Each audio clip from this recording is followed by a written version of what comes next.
Hi there, and welcome back to the Adulting is Easy podcast, where we make adulting easier by making money easier.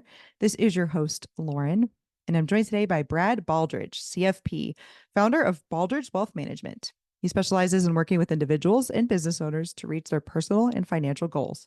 Brad received a Bachelor's of Science degree from the University of Wisconsin-Platteville in 1990. He's a certified financial planner professional and a member of the local and national chapters of the Financial Planning Association.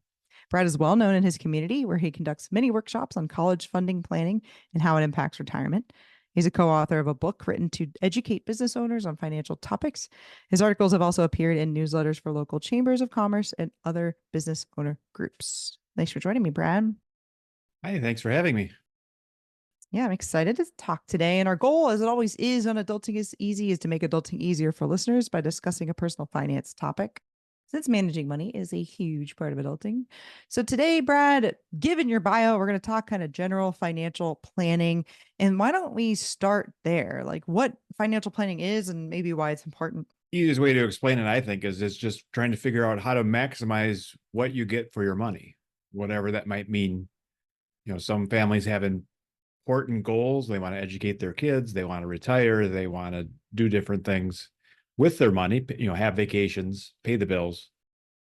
But in the end, when you look at where their money actually goes, a lot of times it goes to other things that are less important because, the bills come in and we pay them. We don't really pay attention to, are we intentionally spending our money and pursuing the goals that are important to us? Why are you passionate about financial planning? Because most families can do a lot more with a lot less if they just work at it and understand the benefits. And I think that's where, a lot of times you hear someone say something like, well, we can either do this or we can do that. A lot of times you could do both if you just figure out how to do it a little more efficiently and, do the planning well.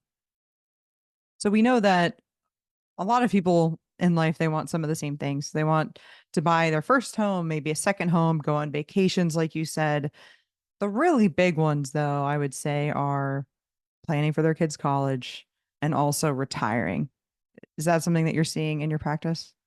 Yes. Yeah. And I have a specialty where I work a lot in college planning. So a lot of the people I'm working with are essentially there, right? They've got kids in high school. They're shocked at what college might cost and they're trying to figure it all out. And they typically have, educate the kids and then retire. Now, and occasionally it'll be educate the kids while retiring because they had their kids when they were older. So just trying to figure all that out. And then occasionally on top of that, there's another goal of, helping grandma or planning some big vacations or paying for weddings or something like that. But Right. almost always it's retirement and college. And the other interesting thing is most of the time parents aren't willing to compromise. Very seldom do parents, at least the ones I'm talking to, say, well, we didn't plan very well, so college is canceled. That's not an option. Yeah. They might be willing to blow up retirement to make college happen, but they feel like they're responsible. And if they didn't plan well, they feel guilty about it. And therefore they're still going to make it happen. They just may not do it as optimally as they could have had they planned. So you mentioned high school. Is that not too late to be planning for college? Seems kind of late. Oh, it's spot on for what we would call late stage planning. So Okay. that's where people get confused, right? So you certainly can start saving and investing and putting money away for college at any age, right? And of course, you could do that for any goal, or just save it in general and then change your mind and shift it to college. So we should be saving money and doing wise financial things no matter what at all times. But late stage planning is now we have kids in high school and we're there. We're literally visiting colleges. We're trying to figure out how the application process works. Will I get need-based aid? Will I get merit aid?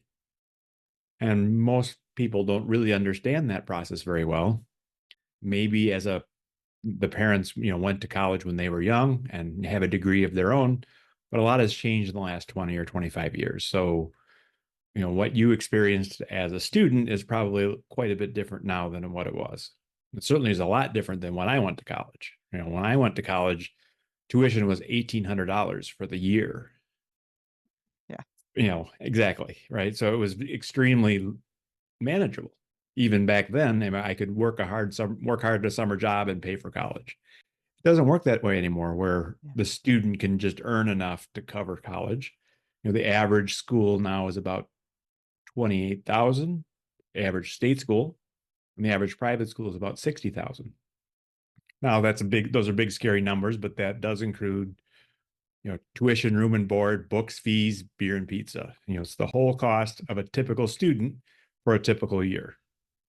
And that's the list price. And college is kind of like shopping at Kohl's. If you actually paid $50 for that t-shirt, you kind of know you were ripped off. It's like, well, I should have a coupon, I should have a way, I should have points, I should have whatever, to bring that price down. Or I should just go to Walmart and pay $20 for a $20 t-shirt. Either play the game at the department stores or shop at a place that has a good price to begin with. Kind of the same with college is you can play the game at the private schools, and the $70,000 price tag may come down to 30, or you can go directly to the state schools that start at 30 and you may end up paying 30. But there's a lot to be, learned when it comes to moving into that next stage of, the basics of saving and investing are important. But then even when you get there, if you had a big pile of money, it's how do we do it efficiently?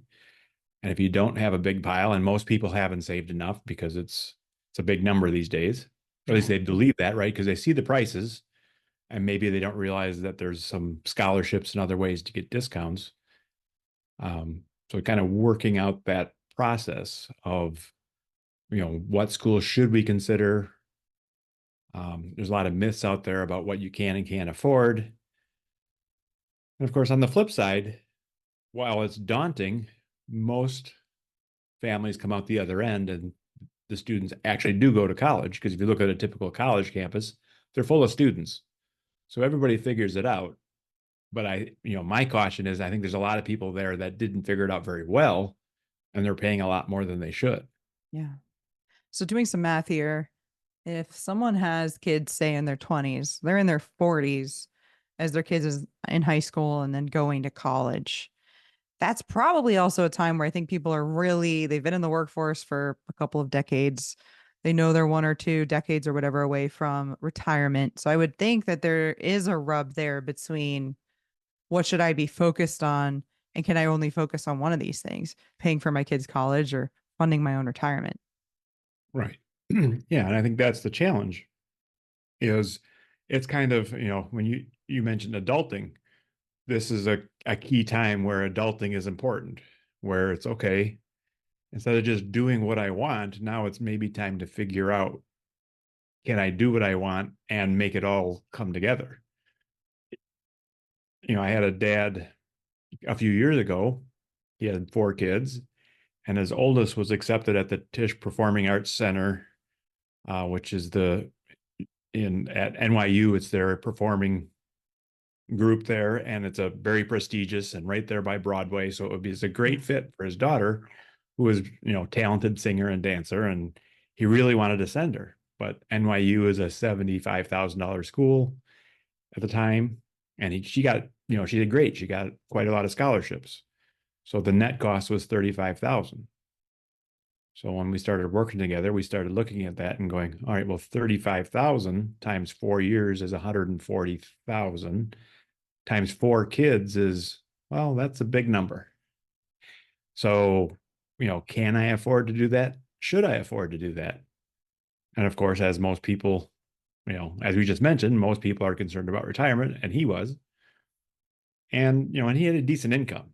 So he was a manager at a corporate at engineering corporation or something like that, engineering manager, I think it was. But he was making 6 figures, and his wife was working as well. So they had decent income. So we had to, but he wanted to retire. So we ran the math Yeah. and said, well, if you don't spend a lot on college, you're on track to retire at 61. If we spend quite a bit on college, you're on track to retire at 64. And that was great news to him because he had no plans of retiring till, late 60s or maybe 70s. Okay.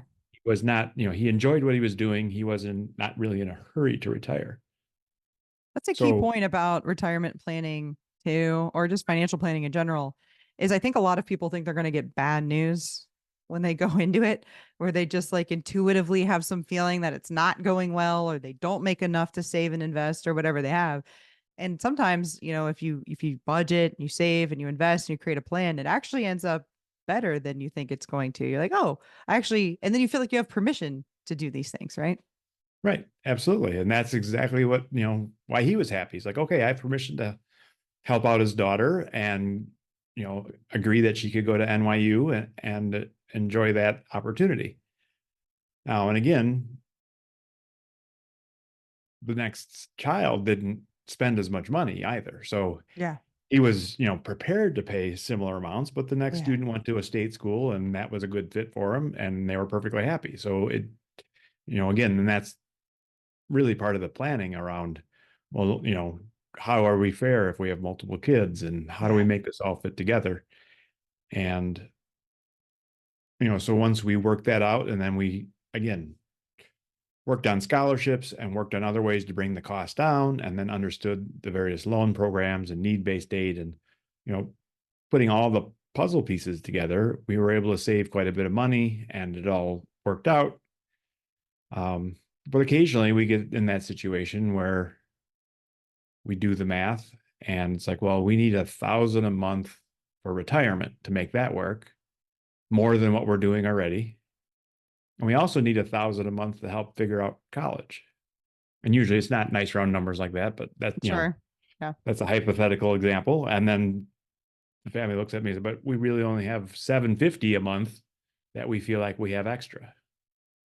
Okay, well, what do? Do we adjust both goals, one goal, cancel one? I mean, again, it's not a great place to be, but oftentimes it's if we can increase income, if we can reduce expenses, occasionally it's, better financial planning in other areas. Well, if we can reduce your debt or the cost of your debt, that can free up some cash flow. Or if we, I had a family that had property on one of the Great Lakes on Lake Ontario, I think it was, that they really weren't using, and it was worth $60,000 or something like that. But when we started doing the math, it's like, well, yeah, the mortgage payment, and it wasn't a ton, but then also paying the property taxes Yeah. and just dealing with it was something that they could easily let go. It's like, I mean, as they realized, how much it was dragging on them and the Yeah. fact that they never went there, they didn't do anything with it. They just needed to make the decision and cut it loose. Um, all of a sudden they have 600 a month or 700 a month to apply to different goals.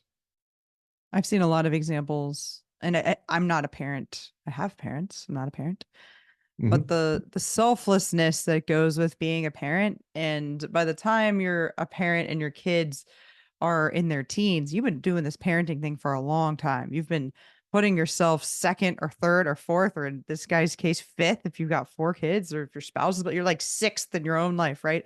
You're so used to doing that that I think the gut reaction is, okay, if I can't retire or if I need to work quite a bit longer, then that's what I'm going to do.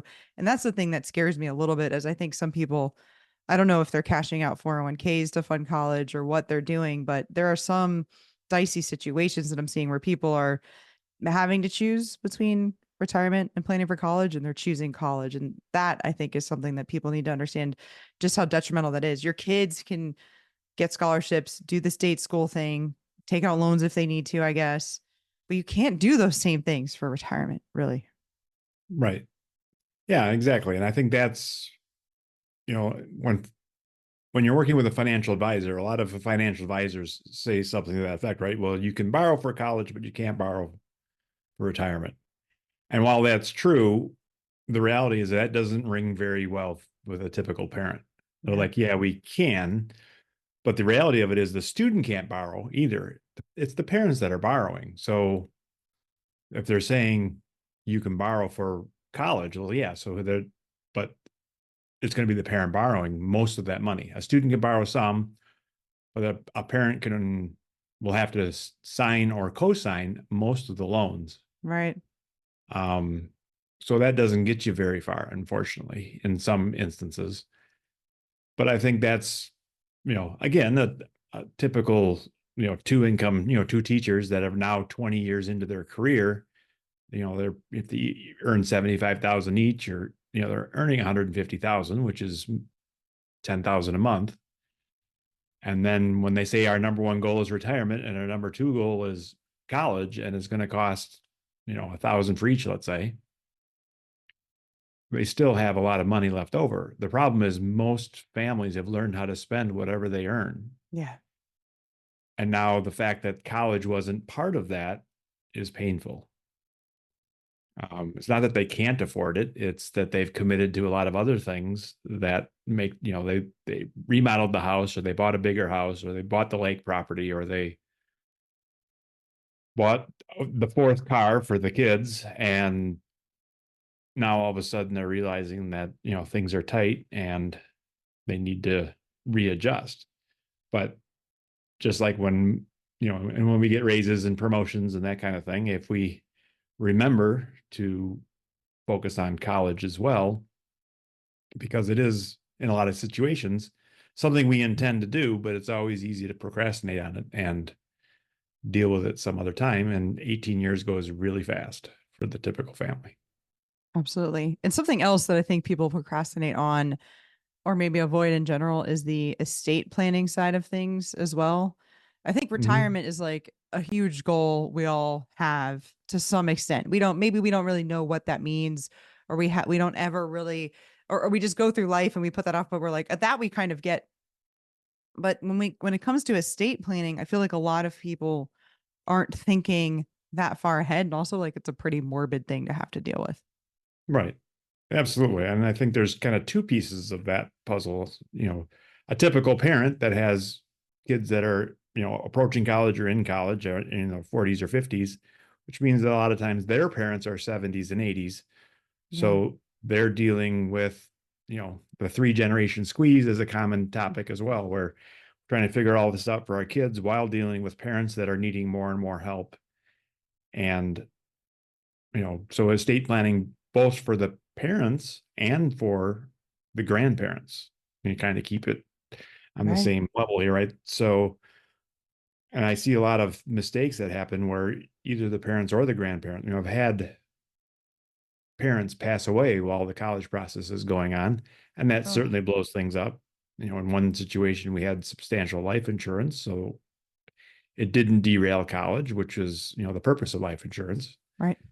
Um, I've seen other situations where grandma or grandpa pass away and leave money to the family. And all of a sudden it changes the financial aid formulas, and you spend a lot more money on college because now you have more Mm, money. And mm, that really wasn't the intent of right. the inheritance, but it wasn't planned well. And all of a sudden, you know, I I had a senior in high school inherit $260,000 just before college started. And that had to get reported on the financial aid, and it went from grandma directly to the student, which was a mistake Right. because Yep. the student now reports all that money, and the colleges say, well, you've got a lot of money to pay for college, you don't qualify for any aid. And he spent all $260,000 Yeah. by the end of college. So And should it have gone like into a trust that he didn't have access to till he was 25, or does that still count for FAFSA?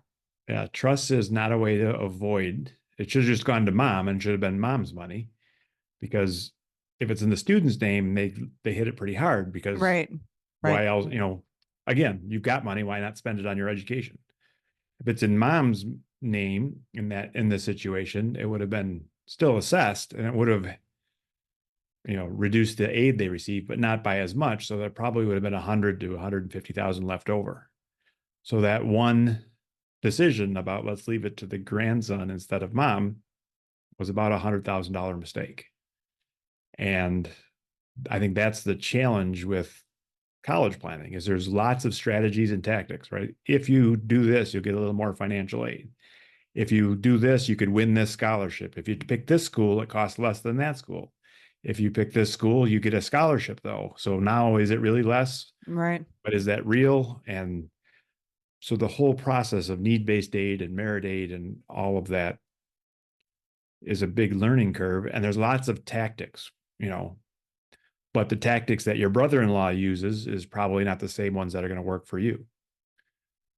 My kid got a great scholarship. Well, yeah, but your kid was brilliant and mine's not. Or your kid's an athlete and mine's not, or whatever it might be, right? So um, there's lots to do, and it needs to be, kind of a specifically for your situation, and just following along, again, and it's good to get advice, but you also have to pay attention to, well, am I in the same situation where that advice was actually, that when you get to that specific advice, well, do this so you get more aid. Well, you need to really understand how aid works and what school you're applying to and all that type of thing. I never thought a whole lot about how estate planning can relate to college planning that directly. And I've heard of that generation called the sandwich generation, the people who still Mhm. have living parents who may actually need some support and are also still supporting their kids. Are you seeing that group, I guess they're 40s or 50s now, which I guess would be Gen X maybe? Are they going through estate planning with their parents at the same time? Are you seeing where it's like, okay, let me make sure mom and dad have everything they need in order, but while they're doing that, I'm going to make sure my stuff's in order as well? Yeah. Um, to some extent, but I think it's hard to deal with estate planning with parents in general. And it depends on the personality of the parent. Sure. So a lot of grandparents are, well, my money's none of your business Right. Yeah. attitude. And it was that way with my parents up until they really, started declining. And they decided, well, while it's none of your business, it's getting hard for me to handle and pay attention to and that kind of. So now I need your help. So now I'll share. Yeah. But, Well, it you is, know, it's maybe it's not my business now, but it is my business when you pass away. And yeah, so, I mean, there's some kind of gray area in between there where it sort of, I think, does kind of become my business. right. I agree. So, as part of the process, certainly you want to have those discussions. And again, sometimes when you bring it up, I would think that parents are very amenable to it. I'm glad you asked. I've been stressed out about it and I didn't know what to do. And yeah, let's work on it together. Other times you might get the, well, it's none of your business. Okay, well, but at least you tried, because the reality of Yeah. it is, um, a lot of times, the heirs are picking up pieces and just trying to figure it all out. And if it was more organized, it makes a big difference. So what I see a lot of is people that had to go through the process with their parents or aunts or uncles, or if they've been put through the ringer of this planning was very poor and now I have all this work to do. They're the ones that say, I'm going to do better. They'll do the planning. They'll put the effort in, realizing how confusing and challenging it can be when it wasn't done well and there was not a lot of communication. So that's what I see a lot of, I just had to deal with it. I have a personal friend that is dealing with it with his grandfather who lived to be 100, and Wow. he's in his 40s or 50s, and they kind of skipped a generation where it's his grandfather, but so he's dealing with all the paperwork and doing all the work and realizing that, well, while there was a plan, it wasn't a very good one because it doesn't seem to be working very well. Yeah. He was a little unhappy, that the lawyer, in his opinion, didn't do a very good job. Um, so there's always that challenge of how do we, figure out what's going to work and what's going to work well.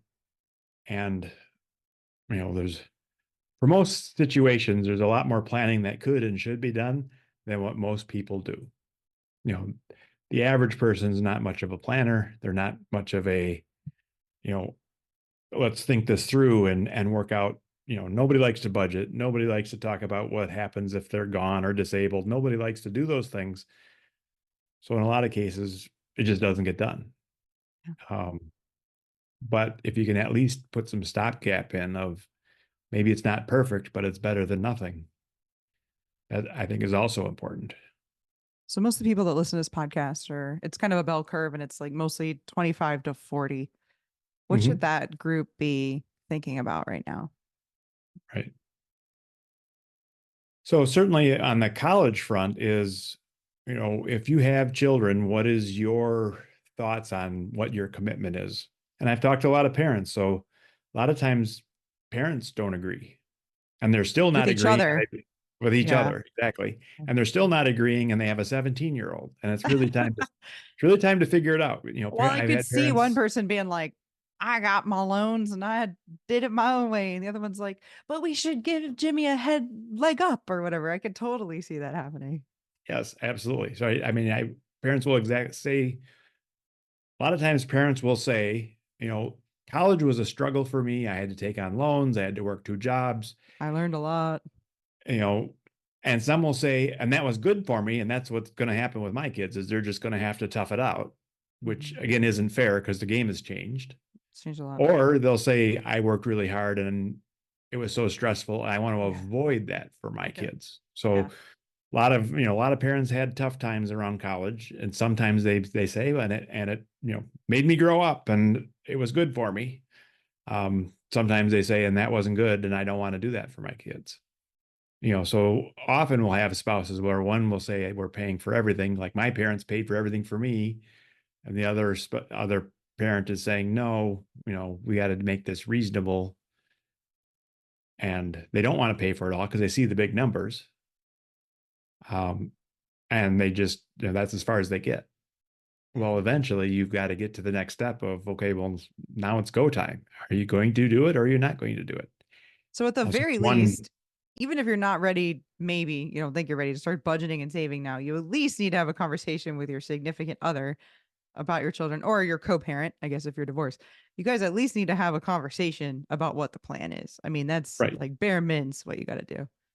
right. And that's right. And I agree with that. And then if you're saying things like, oh, we're going to pay for it all, be careful what you say in front of the kids because when you say, "Yeah, we're Yeah. going to pay for it all, well, now you've kind of committed to, again, 15 years ago, I had people that said, it doesn't matter what college they pick, we'll figure it out, we'll pay for it. That was a lot easier to say when, Yeah. but now there's colleges that are 90,000 a year. And there's So graduate stuff and yeah. exactly. So now most parents are, will help where reasonable is a much better thing to say. And then what is reasonable is open to interpretation. And eventually it's going to have to get defined of we're willing to pay X or, we'll pay half, we'll pay up to 20,000 a year. We'll pay whatever it costs to go to the state school. But if you want to go to more expensive choices, then the extra is on you. Some of those types of methods. But then if you just committed to spending X, well, where's X going to come from? And now it's time to, work on your own budget and your own saving. Because the reality of it is, if you want to be a generous parent, by definition, you're going to spend, move more resources towards college, which will take them away from retirement or vacations or cars or the size of your house or something, right? There's no other way to look at it. If it, all things being equal, more on education means less somewhere else, Well, and you need to be saving and investing for both at the same right? time because if you don't have a retirement, who do you think is going to take care of you anyways? You Right, could pay for your kids' college, but then they have to pay for your retirement. Like that's not really any better than them having to have pay for their own college, you know. right. And and there's this other trap of, well, when I make a little more money, then Oh, I'll take care of it. that's the And trap. That's the trap. right, because what happens is, sometimes you don't make more money, sometimes you do. Right. But either way, there's never enough, so to speak, right? Yeah. Because if I will sit down with someone that earns, $200,000 a year, and they'll say, "Well, we can't afford college because we've got mortgages Yeah. and car payments and all this stuff." And then I'll sit down with someone the next, and they'll, we earn 150, we can't afford college. And then of course they say, well, if I was that family over there that earns Right. 50,000 more than us, I could easily pay for college, right? But I it's know. that slippery slope. Well, the Someone 100,000 people are saying that about the 150 people. Right? I mean, that's just exactly, how it is. right? So that's the right. So that's the reality of, generally speaking, if you save 10% of all you earn from the time you start earning it till the time you retire, you'll have a pretty comfortable retirement, similar to in lifestyle to what you were earning and so forth, right? So if you earn Right. 50,000 a year your whole life, and you only save 5,000 a year, but you do that your whole life, that'll work out reasonably well for a $50,000 a year type of lifestyle. But if you're Mhm. earning 250,000, well, then you need to be saving 25,000 a year. From when you're like 20. Right. I mean, And of course, most right people away. don't earn 250 out of the gate. They start No, at 75 and they get but raises to 10% even 150 then. or right, Yeah, exactly. I remember, I think it was a Money magazine and it was like if you start saving in your 20s, you can save 10%. If you start saving in your 30s, you got to save 20%. If you start saving in your 40s, you got to save 35 or 40% or something like that. Like it really like if you just start young, if like you're going to smooth things over. You're going to have enough, but you still need to be smart and efficient with how you Right. handle things later on. It's not Right. just about having the quantity, having the dollar figure. Right, exactly. And like everything else, it's, either you work on it yourself and figure it out, or hire an advisor or, you know, but I think that's the biggest challenge is it takes time and effort on top of, the commitment of doing it. It's also understanding it, or again, if I'm saving, where am I saving and how do we do it, efficiently and all that stuff, both for retirement and for college and for any other goal of and building out that whole plan can be challenging for some, especially when they're the money avoider type of Yeah. people Well, where you I don't can't. like it or I don't get it. I just don't want to talk about it. I see Yeah. that a lot. The ostrich thing, like putting your head in the sand, it doesn't matter. All of this stuff is still going to be there. On the bright side, millions of people have done this before you. Millions of people are going to do it after you. It's doable, but you've got to start doing it. So Right. with that, Brad, is there anything else you want to add before we wrap up here? As Nike says, just do it. How can people get in touch with you and follow you? So everything we do is at tamingthehighcostofcollege.com.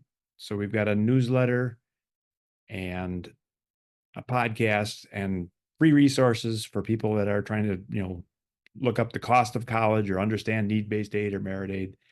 Everything is there. And also you can reach out through the website. We've got schedule an appointment. There's phone number there. Give us a call, whatever you need. All right, guys, you can follow me on Twitter, X at Adulting is Easy, Instagram at Adulting is Easy Real, YouTube at Adulting is Easy. If you like this episode, you might also like episode 175 about paying for college or episode 33 going way back about estate planning. Thanks for listening, everybody. Hopefully, Brad and I have made adulting a little easier for you.